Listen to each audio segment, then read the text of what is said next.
عبادہ بن صامت رضی اللہ عنہ کے بارے میں آتا ہے، بدری صحابہ میں سے ہیں اور جلیل القدر صحابہ میں سے ہیں۔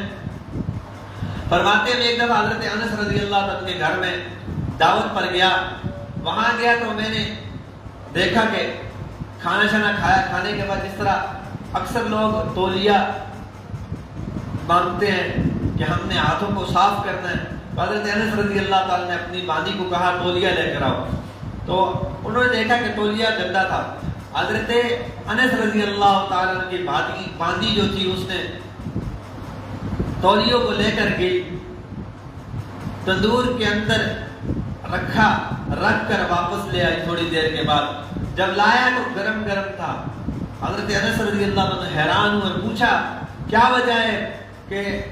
آپ نے جو ہے اس کو لایا ہے گرم گرم ہے، جیسے استری کیا ہوتا ہے؟ تو حضرت عبادہ بن صامت رضی اللہ عنہ فرماتے ہیں حضرت انس کی باندی نے جواب دیا کہ اصل میں اس کو نبی علیہ السلام کے ہاتھ لگے تھے، اور جب بھی یہ گندا ہوتا ہے، میلا کچیلا ہو جاتا ہے، ہم اس کو آگ میں ڈالتے ہیں، آگ میں رکھتے ہیں تو آگ اس کو نہیں جلاتی، اس کے اوپر جو میل کچیل ہوتی ہے اس کو جلا دیتی ہے اور یہ صاف ہو